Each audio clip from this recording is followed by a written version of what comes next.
Amerika Serikat dan Iran sepakat untuk mengakhiri perang antar kedua negara. Rencananya perjanjian damai akan ditandatangani Jumat 19 Juni mendatang di Swiss.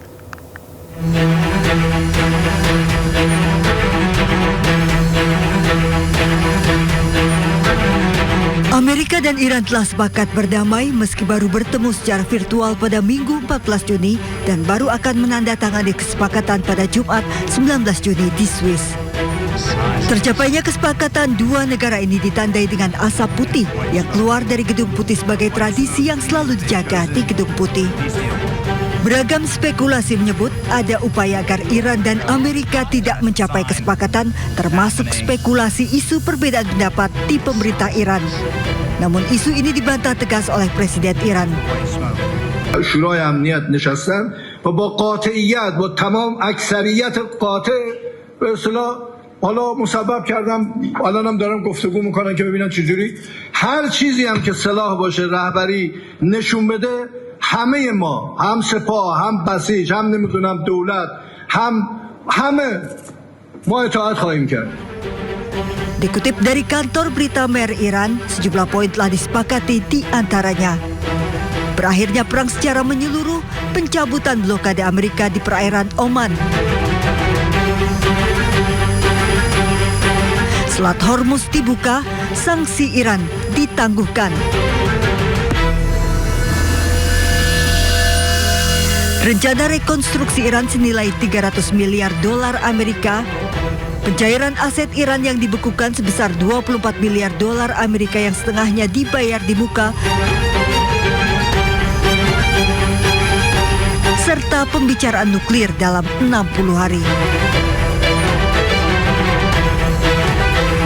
Sejumlah negara sudah menyampaikan dukungan dan ucapan resmi atas tercapainya kesepakatan damai Amerika dan Iran, termasuk dari Sekjen PBB Antonio Guterres. Pemirsa, warga Tel Aviv bereaksi pada hari Senin terhadap pengumuman Donald Trump tentang kesepakatan damai Amerika Serikat Iran. Sejumlah warga menyatakan ketidakpuasan, sementara yang lain menyambutnya demi perdamaian di kawasan tersebut.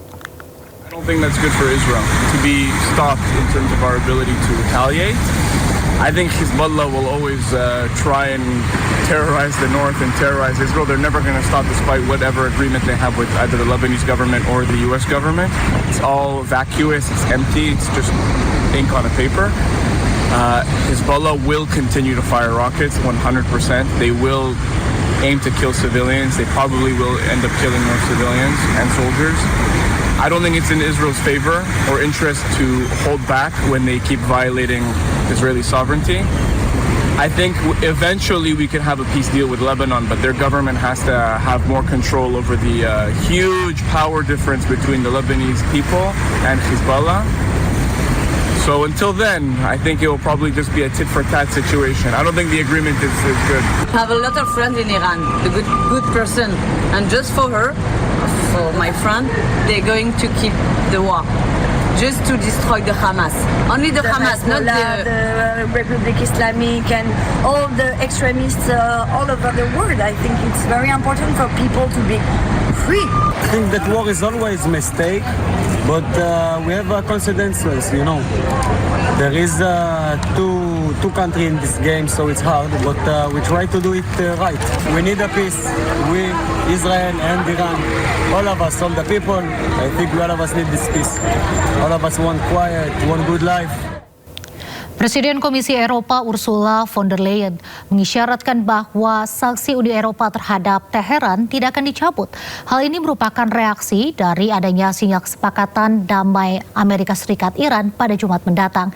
Pernyataannya disampaikan saat acara penggarahan di KTT G7 di Avian Les Bains pada hari Senin.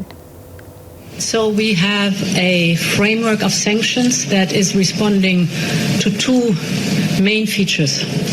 The one is the violation of human rights, and the other one is mass destruction, weapons of mass destruction. And the principle of sanctions is that we need real change on the ground before we can think about lifting them. Sanctions are in place to change behavior. So if behavior is changing credibly and verifiably, then you can lift sanctions. But the other way around is also true. As long as there is no behavioral change, you cannot lift the sanctions because of human rights violation and weapons. Terima kasih, masih di Sindo Sore.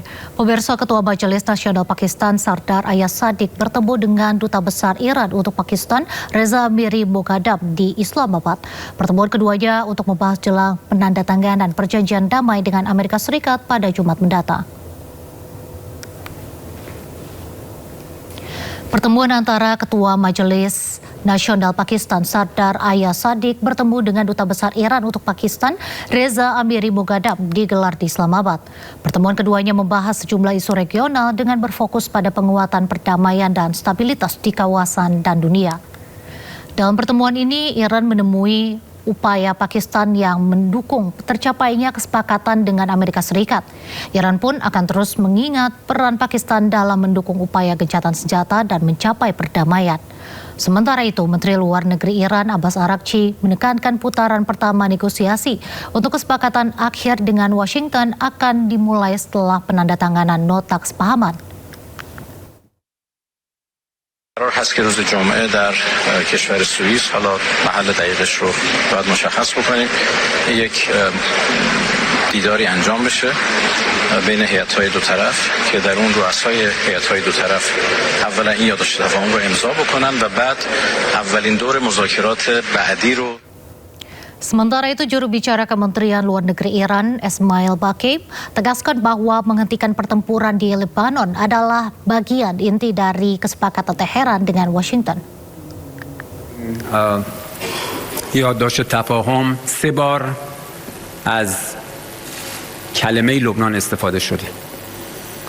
اینکه خاتمه جنگ در همه جبهه‌ها به شمول لبنان و احترام به سیادت و تمامیت ارضی لبنان. فکر میکنم این عبارت کاملا روشن هست که هر تفاهمی در این خصوص باید شامل چه مواردی بشه.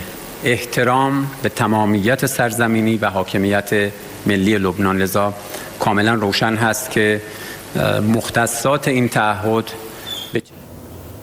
Harapan baru muncul di Lebanon Selatan setelah diumumkannya kesepakatan antara Amerika Serikat dan Iran untuk mengakhiri konflik. Puluhan keluarga yang sebelumnya mengungsi mulai kembali ke rumah mereka dengan suasana penuh haru dan kelegaan.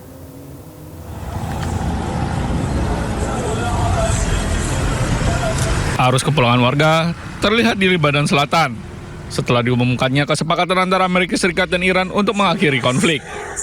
Puluhan keluarga yang sebelumnya mengungsi mulai kembali ke kampung halaman. Mereka melalui jembatan Al-Qasimiyah yang menghubungkan kota Sidon dan distrik Tir. Warga yang kembali tampak lega dan bahagia setelah meninggalkan daerah pengungsian. Di sepanjang perjalanan, bendera Hizbullah dan gerakan amal terlihat berkibar menyambut para warga yang pulang. Suasana haru mewarnai kepulangan keluarga-keluarga yang berharap dapat memulai kembali kehidupan mereka setelah berbulan-bulan dilanda ketidakpastian. يعني شيء بيرد الروح، شيء بيرجع الروح لقلبك، يعني شيء بيخليك انك ترفع راسك انه اهل الجنوب متمسكين بارضهم لو شو ما صار، لو بعد 2 و3 وقد ما طالت الغيبه بتلاقي العالم متلهفه من اول رصاصه بتوقف بدها ترجع ارضها وعلى بيتها وعلى شغلها وعلى حياتها وبترجع تعمر كل شيء راح. Meski demikian, Komando Angkatan Darat Lebanon mengimbau warga untuk tetap berhati-hati saat kembali ke desa dan kota di wilayah perbatasan. Peringatan itu disampaikan karena masih adanya risiko serangan Israel, serta ancaman ranjau dan bahan peledak yang belum meledak.